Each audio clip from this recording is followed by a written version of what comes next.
Welcome to Season 2 of the Spotlight series, Don't Just Survive, Thrive. Most of us have experienced challenging times in our lives, particularly over the last few months of 2020. The key is how we choose to respond, whether we merely survive or thrive. My name is Nicholas Steele, founder of JJP Talent Solutions, an Australian IT recruitment company. With over 20 years' expertise, I provide insights on how you can transform your career to the next level.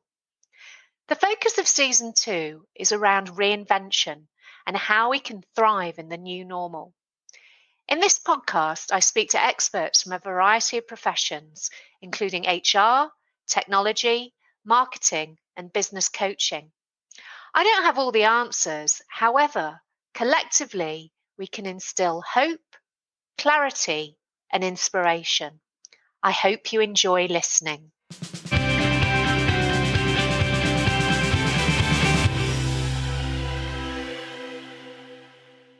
I'm delighted to introduce Chris Skehan. Chris is a telecommunications expert and entrepreneur who, through a series of life events, was led down the path of life coach and author of The Unfair Advantage: How a Mentor Can Change Your Life. Chris, thank you for joining me on Season 2, Episode 5 of the Spotlight series, Don't Just Survive, Thrive. Hello, Nicola. How are you going? Very good. Lovely to have you on the series. So, Chris, please can you briefly tell me about you and your background? Yeah, no worries. So I'm very much a country kid, born and bred in country Victoria, playing AFL and doing all those great things that country kids do on a dairy farm at the time. Had an awesome upbringing, and then I ended up at a young age, because my dad taught me that get a trade and you've got something to fall back on throughout your life, and he was a butcher. So I ended up getting a trade in the army in electronics, and did a lot of my training in Albury, Wodonga, and then they sent me to Queensland when I was about 21 to fix helicopters. So my first assignment, so to speak, was fixing choppers in the army. Yeah, it was an awesome job. I went overseas. There wasn't any big wars at the time, really, a bit of unrest in New Guinea, and I went to Papua New Guinea. And then in about 1996, had married and had a child by now, and realised that after 9 years in the army, I loved the job, loved the helicopters, but didn't like being away all the time. So opportunities and my entrepreneurial type brain probably kicked in then, and I said, right, well, what else can I do? And I became a subcontractor and started putting satellite dishes on people's houses in the late 90s. And then in 2003, I started a business called Skiing Antennas with my brother Mark, who I actually trained, and then together we started doing antennas and dishes and telecommunications and cabling, and effectively for the next 16 years, up until now, if you want to pin me as a word, I'm the cable guy. Yeah, but in all that time, I stayed in Toowoomba for 25 years, Toowoomba up in sort of west of Brisbane, Queensland, Australia. I've since moved from there. That's part of the next story, I'm sure we'll talk about. But yeah, in that time, settled, 2 kids, wife obviously, and life was going on pretty good, probably till about 2011. I had a lot of football in there. I was a footy coach, so I was very much involved in the community. Absolutely. Hit a roadblock in 2011, Nicola. I know, and I heard your fascinating story, which is why I was really interested in you being on this podcast. So it was the 2011 floods in Toowoomba, which was a really pivotal time for you. So tell me more about that really incredible story from that time in the floods. Yeah, so look, life at the time was seemingly going along well, and I probably had a lot of success in sport. Business was going along pretty good, and I wouldn't say I was egotistical or all those things, but I was literally, it was raining on that. In fact, leading up to that period in January of 2011, we'd had a phenomenal amount of rain after a cyclone had come down in Queensland. And Toowoomba on that particular day had 100 million an hour or something ridiculous. It was crazy, and it's like a bowl, and so it pretty much just filled up. And I was driving along a road heading to a job, in fact, and the road that I was on, the river next to me rose onto the road, and I effectively ended up driving along a river. Now, there Scary were cars. stuff. It was weird. It was strange, and I'm in a four-wheel drive, and I'm going, wow, look at this. And hang on a minute, this is getting higher and higher, and all the traffic stopped. So I did too, obviously, observe what was going on, back my car out of the road, and then just sort of watched for a little bit. And then I suppose the next hour is where my life really changed. Phenomenal what happened, but there was cars, sedan cars, who were by now, I could see they were stuck. They either stalled, and I'm thinking, I'd been through flood water in the past, done silly things, and know that if you're in a low car, then water doesn't go too well through distributors. And so then the what would you call it, the army mentality, I think I look back now and think about that and go, well, it really kicked in, helping people and making quick decisions. And so took my boots and socks off, and now I jumped and off into the water and helped one elderly lady back out who was frozen. And her story I refer to a lot. It's not that huge, and she was just frozen. Her engine was going, and she just didn't know. And all I did literally was, after I realised the engine was going, because it was pouring rain, and was literally just told her to put it in reverse and back out. And it's one of the things I've learned retrospectively now, looking back about, and I talk about it, white knuckle syndrome. If you could imagine me, I'm holding my hands, or if you can imagine anyone holding their hands on a steering wheel, their knuckles are white. And especially stopping in fear, like a rabbit in the headlights. 100%, and especially now in times COVID-19, and people are frozen. Some people are frozen, not everybody, of course, but a lot of people are like that. And literally, all I did was say, "Darling, put it in reverse and back out and go off the other way." And she did, and really saved her life, because where she was sitting, within the next half an hour, would have been over her roof. She would have been washed away to her peril. So that's kind of the first story. It's not even the biggest part. After that, then I looked up the street, and there was another car, and I'm sort of watching someone else try to get out to the car, i.e. another guy, and he had a rope, and he was sort of like a pendulum swinging because he couldn't get out there. And again, I've gone, I don't really know. You look back at some times, because now it was 9 years ago, and you think about, I've been asked this question a lot, think, what was I thinking at the time? And I don't think I really did think. I just acted, and again, probably more the military training, I think, impulse just kicked in, and wow, I can help here, and I need to go do something about it. That's pretty much what happened. Yes. So anyhow, I proceeded, ran up to the corner, it was 100 metres away through the water, and got to this guy, and said, look, literally grabbed the rope off him, and I said to him, I think I can get out there, mate. He was a bit shorter than me. He was probably only 5'8" or something maybe, and I'm about 6 foot, and so grabbed the rope and off I went. And got to because the car was in the middle of the street, the traffic lights, and we're on the edge, and by now it was up. It hadn't been washed away, but I could see that there was a couple of kids and a mum there. And so off I went and made it out there and tied the rope to the door and grabbed the smallest child, and he jumped on my back, piggybacked him back across the water. So I shimmied across, if you can imagine, sort of shimmying across hand over hand, and got back okay, but the water was still rising. It's hard to describe to people if they've never been in such a situation, maybe in such torrential rain in the tropics, and that's what it was like. This is in Queensland. I know it rains heavy everywhere, but Queensland or tropical rain, it seems like none other. It's just so heavy. The drops are so big, and you get so much rain in such a short period of time. So it is pouring, absolutely bucketing still, and the water's rising, and I sort of got this child back and gave him to the other guys, and then turned around and gone, man, this is going to be hard.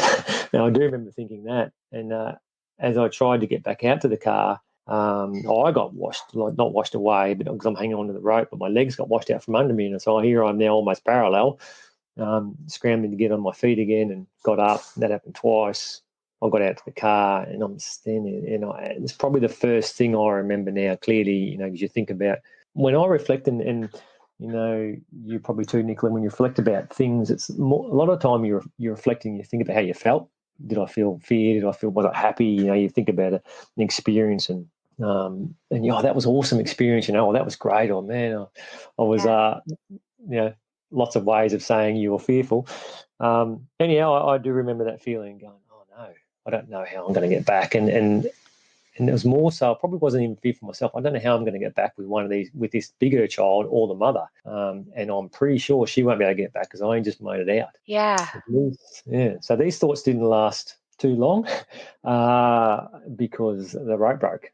Oh my goodness. Yeah, the car, me, and the mother and son all got washed away. And when I say washed away, well, it wasn't we're gone. It was slow motion. That's probably why I remember it vividly. Like it just started to, oh no, the rope's about to break, and then it snapped, and then the car lifts and just starts to drift, and it was drifting towards the creek, and that's when I really went, this is ugly, because I don't want to be over there in that river, because that is rapids, and we're sort of in flowing water but not rapids. So I managed just sort of a lot of screaming and yelling. I remember still bucketing down, and I got the other child. He was on the bonnet. The mum was behind us. She must have been near the boot or the back of the second door. And we all sort of scrambled. I said, get off the car, mate. It's going. And we did. And he managed to get off, and he was near me. Then he ran down with his mum, and we ended up on 2 light poles. So they're about, if you think of one of those, the steel light poles, street light poles? Yes. The big tall poles. And they're not real thick, right? They'd be not even a dinner plate round, maybe a small dinner plate, like a what do you call it? A teacup saucepan? What do they call those? Yeah. So about one of them wide, but steel. And then I got to one of them, and they got to the next one down, and they're about 30 metres apart, I suppose.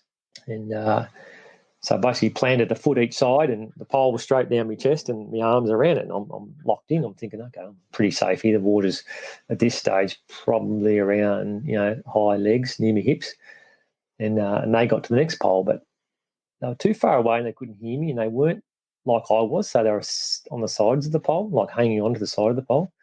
They weren't wrapped around it, and if he had been wrapped around it, the mother behind him, they probably would have survived. But it didn't take too long, Nicola, in this is the battles or the woes that I fought with for many months afterwards. Was I should have maybe let go and ran down there. I didn't know what was going to happen. I thought they would have hung on. I wasn't. But by the time they got washed off, well, that's well and truly too late, right? So hindsight in a tough situation or something like that is really hard, and you can mentally beat yourself up and go, I should have done this, and so could I have ran down there?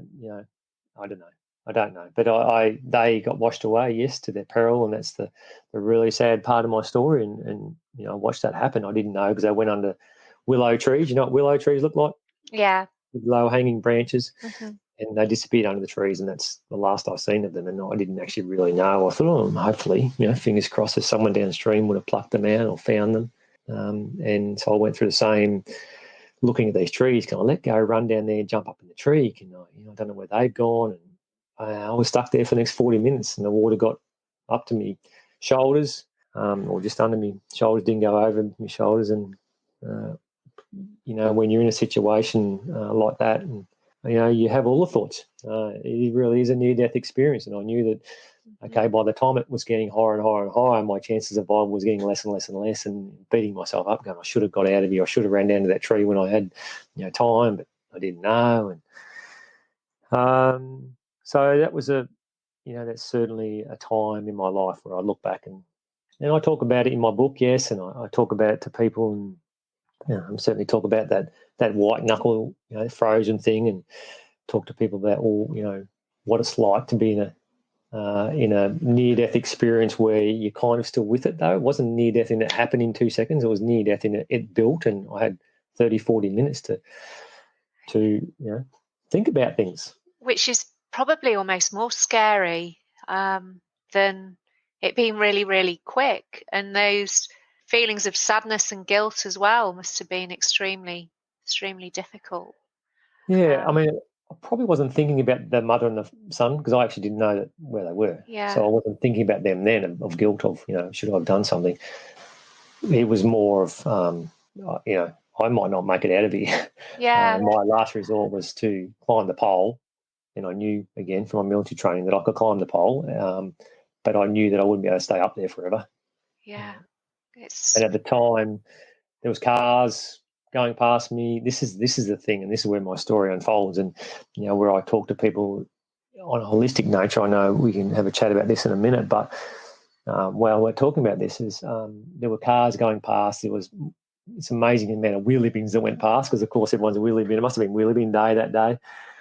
Oh, I don't know how many I would have seen, but they were rushing down the river because they all got washed down, trees, branches. I'm sitting there, holding onto this pole, and I hear people screaming out because there's people up, off out of the water who can see all this happening on the road and screaming out, "Look out, look out." You always hear these screams, amongst the rain. I really couldn't hear what they were saying, but then turn around, there's a big tree, coming down.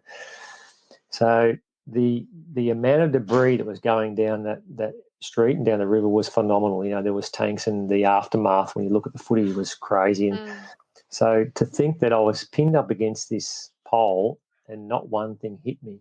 And if you've ever seen a flood and you look at a river, or you look at, the areas that were flooded, you would normally see, and I've sort of thought about it retrospectively, that you would normally see every single tree and every single pole has got stuff wrapped around it. It's been pinned to it. Nothing hit me, not a single thing. I was there for a good nearly 40 minutes, and and so what did I do? Yes, that spiritual part I talk about.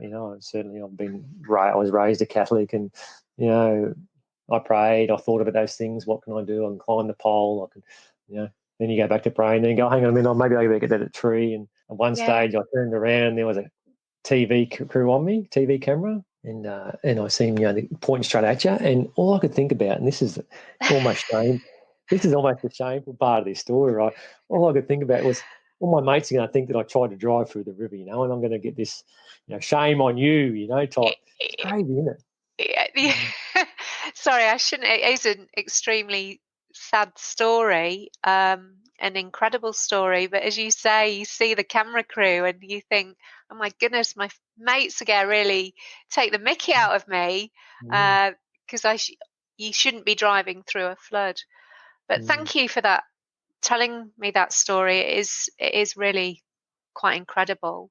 And I think as a result of that experience, you wrote your book, The Unfair Advantage, How a Mentor Can Change Your Life. So you put unfair with un in brackets. So what is the fair or unfair advantage that you refer to there? Yeah. Okay. So I'll just have to give you a little bit more information to add to that. So because that was in 2011, and I didn't write the book until, last year. It literally just got published now. You're right, 2020. So after that, a lot of things happened, and I realised a lot of stuff about myself and my own ego, and I went through a divorce after that. 6 months later, I've just turned 40, and by the end of 2011, my life was very average.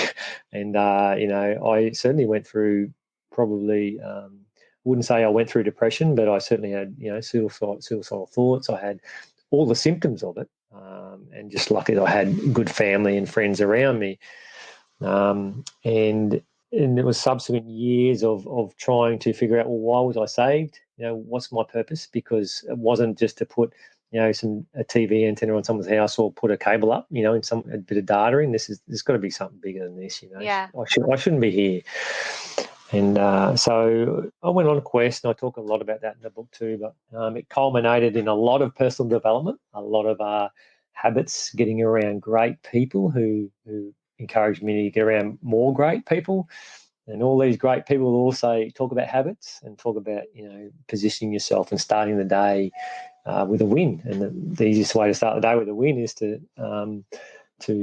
listen, to have some quiet time, and some people call that meditation, prayer, whatever you want to call it. And so I started doing these habits, and that culminated in 2019, where I've gone, wow, I ended up in a group, very fortunate, called Keepers of Influence, and these guys, again, great mentors, encouraged me to write a book and become a keeper of influence, or a person of knowledge on mentorship, which is what I was really passionate about. And so the unfair advantage and this is where I get to the book, the being that if you don't know how a mentor can change your life, if you've never realised that having a mentor who can speak into all aspects of your life, lots of people have business coaches, or they might have a fitness coach, or they might have a whatever, someone who helps them in an aspect, but they don't generally, I'm not pinning everyone in this, but most people don't have someone who can help them, or 3 or 4 people can help them in all areas of their life. And so that's kind of unfair, because I've realised that, and then we go into the next question here, or next point probably is about having the best lifestyle available. But I've found, and in that couple of years of delving into some awesome mentors, that they're very balanced. The best people, the most successful people who I see, who I talk to, they look after their health, they look after their partners, their wives, their kids, their spirituality, their business, their finance, and they just, you look at them and go, why have you got, you're seemingly an awesome person, you've got every box ticked and you're living this unbelievable life, what is going on? And when you dig deep. Absolutely. And in your book, you talk about these 7 spokes. So about that balance, like the mentors that you describe, that you need to have all of those in alignment. I think, looking at your book here, if a spoke is broke, your life will choke. So obviously, if you've got a brilliant job but rubbish relationships, you're not going to be fulfilled. And you also talk about a 10 out of 10 lifestyle. So expand a little bit more on those concepts and how they all fit in. Yeah. So a very good point I'd probably like to make here, I've learned from a few different people over the last about 7 years or 8 years, is that it's progress, not perfection, or prolific, not perfection, and so about aiming for progress. No one can be perfect. No one is perfect. And 10 out of 10 lifestyle is actually not achievable, right? No one can have the perfect life. They're lacking somewhere. However, trajectory towards it, or progress towards it, is certainly something that we should be aiming for. So I talk about a 10 10 lifestyle being that there is all areas of your life.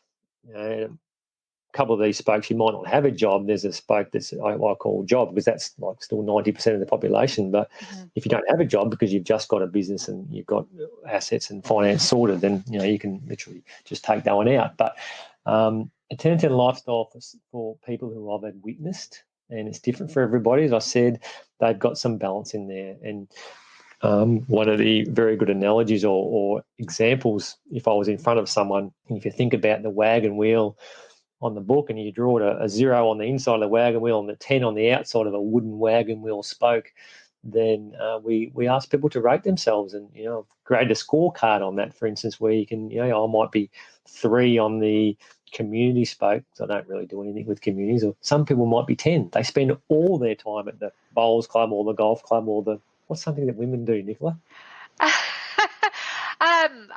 There's a wide variety of things. For example, there's the disabled riding centre up here, so getting involved in that and giving something back. Or I guess a lot of women would be involved in the school, helping the school either as an assistant or on the P&C or something like that. So there, you look at something like that and you go, well, I do my kids, and then every waking hour I'm doing the P&F stuff or P&C stuff. And, it's kind of the community spoke is not. And the interesting fact here right now, and what I'm witnessing, especially over the last 6 months and even especially the last couple of months, is community is a community of people. Facebook, LinkedIn, some people are spending way too much on those communities. It might not be a sport or an activity where you go out and you physically do something, but they're just in a community all the time, it's unhealthy. So I suppose back to answering that question in a long-winded way, is a 10 out of 10 lifestyle is certainly a trajectory towards 10 in each spoke. And you've got plenty of money, and you're a very giving person, and you're very balanced, and you're awesome family, awesome relationships, just an awesome lifestyle. And when you meet these type of people, you go, wow, how do I get that? Well, it's not just, making buckloads of money. That doesn't give you happiness. And it's interesting when you meet those kind of people, they're normally quite humble as well. They're not shouty and braggy and I'm fantastic. They've got themselves in order, and which is really they're great wonderful. to talk to, aren't they? They're very much a calming influence, particularly at this particular moment in time when there's so much uncertainty and lack of calm. You want to hear a voice of calm and hope. What I find with them is that they'll a lot of times they'll be very inquisitive and ask a lot of questions, and they'll want to know more about you than telling you about themselves. Absolutely. Which is awesome. Until you click onto it, and then you're listening to one of these calming people, and they're asking you all these questions. You go, hang on a minute, I know what you're doing. I want to know more about yourself. But it's good. It's great to be around those sort of people. Absolutely. Your book's fantastic, and I'll definitely share the details on the show notes there. And thank you so much for your time and telling me your story, which is really incredible. Is there anything else that you'd particularly like to share, Chris? Anything else? Look, my biggest thing I say to people is, start the day, win the start of the day, and start with balance. And then as you start to think about life, you've got to start somewhere, right? And there's an analogy where, as a man thinketh, I've got it written here actually, as a man think in his heart, so is he. And they talk about thoughts lead to mindset leads to your body and actions. And you look at depression. I've seen this analogy the other day. When people get in depression, how do they get out of it? How do they get out of a bad spot? How do they get unstuck from the white knuckle syndrome? And it's easy to say, mate, just think good thoughts, just be positive. But people who are stuck go, it's nothing to be positive about. Life's terrible. And if you I listened to a clinical psychologist the other day, and he was saying how it's the action stuff that you have to start with. And so doing an action, i.e. you go, right, I'm going to get out of bed and I'm going to just sit there and read or do something, an action of doing something. Or have a shower.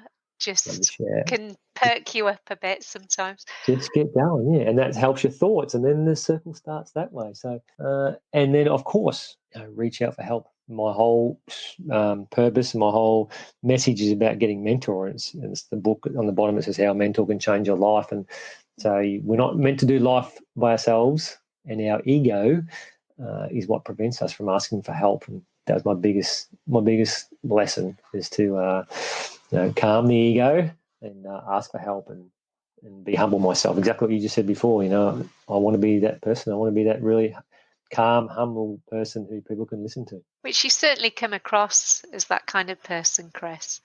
Thank you. And thank you very much. And thank you for sharing your insights. And is there anything else that you'd particularly like to share or say? Thank you very much, Nicola. Yeah, look, no, I just love to finish with the fact that I will share the details for my book with her and my website, which is chrisskehan.com. And for all these awesome listeners who have listened to my story, and I hope you got something from it. And if you put in the code MENTOR when you go to my website, you can get the book effectively for free. You just have to pay for the postage. So thanks again. It's been great talking to Nicola, and I hope that your series on Don't Just Survive, Thrive. Is that right? Yes. Is really helping people, because at the end of the day, that's what this is about. It's not about me or you. It's about helping others. So I hope that you get value out of it too, and people can read my book and get value from that. Thank you. That's really good. Thanks, Chris. And I've read the book, and it is fantastic. And thank you very much for that really kind offer about providing the book for free. That's incredible. And I'll share those details on the show notes. Thank you, Chris. Thank you, Nicola. Good stuff. Have a great day. Thank you.